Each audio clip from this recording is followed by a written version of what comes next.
വൈക്കം മുഹമ്മദ് ബഷീർ മലയാളത്തിൻ്റെ ഇമ്മിണി ബല്യൊരാൾ.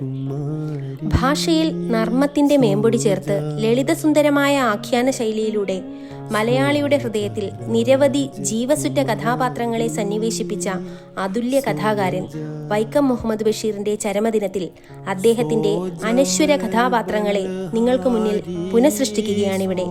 തീർച്ച ഈ ദൃശ്യാവിഷ്കാരം നിങ്ങളിൽ ആസ്വാദനത്തിന്റെ അനുഭൂതി നിറയ്ക്കാതിരിക്കില്ല. മനുഷ്യ മനസ്സിൽ മാനവികതയുടെ സത്യദർശനം ഉദ്ബോധിപ്പിച്ച വിശ്വമാനവികനാണ് ബഷീർ. പത്തിരി ചുട്ട് വിളമ്പി വരുന്നൊരു മുത്തൊളി പാത്തുമ്മ. അല്ലക്ക, ഇക്കങ്ങളോടൊരു കാര്യം ചോദിക്കാണ്ടായിനി. എന്താ പാത്തുമ്മ ഒരു ഗൗരവത്തിൽ? അല്ല, നിങ്ങൾ എന്തിനാ ഈ കാണുന്ന പെണ്ണുങ്ങളൊക്കെ ഇങ്ങനെ കളിയാക്കാൻ നിൽക്കുന്നേ? ഞാൻ കളിയാക്കിയാലും കളിയാക്കിയിട്ടേ ഇല്ലെങ്കിൽ നീയും നിന്റെ ആടുമല്ലേ കഥയിൽ തിളങ്ങിയത്.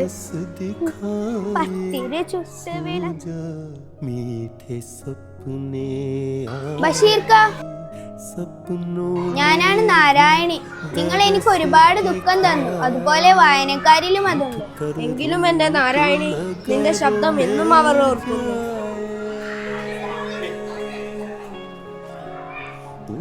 ബഷീർക്ക, ഞാൻ സൂര്യയാണ്. കാറ്റിനൊപ്പം ചിരിക്കുകയും കറിയും ചെയ്ത ആ പെൺകുട്ടി എന്നെ ഓർമ്മയില്ല നിങ്ങൾക്ക്? നീ എന്റെ ഓർമ്മയുടെ മഴയാണ് സുഹറ.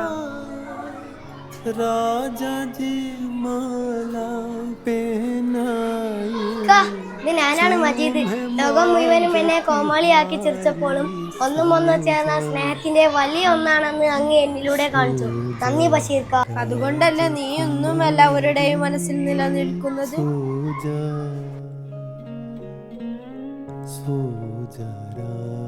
ഇക്ക, നിങ്ങളെന്നെ ഓർക്കണ്ട്, ഞാനൊരു കണിശക്കാരനായ ഉപ്പയായിരുന്നു.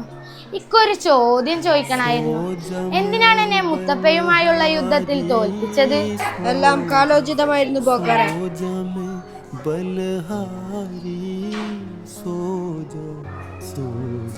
ബഷീർക്ക, ഞാൻ മാഗി. എന്നാലും ഒരു അന്തിമ തീരുമാനമില്ലാതെ എന്റെ കഥ നിങ്ങൾ എന്നെയല്ല അവസാനിപ്പിച്ചത്.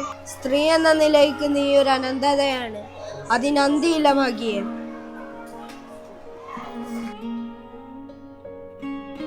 ബഷീർക്ക, ഞാൻ ജമീല.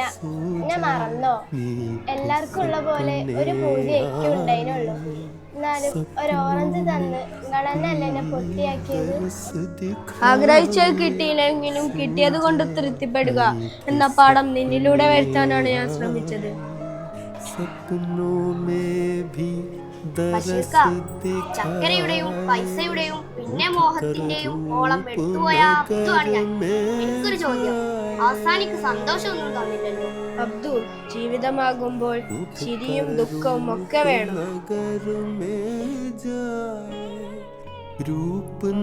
നിങ്ങളെല്ലാവരും എനിക്കും വായനക്കാർക്കും പ്രിയപ്പെട്ടവരാണ്.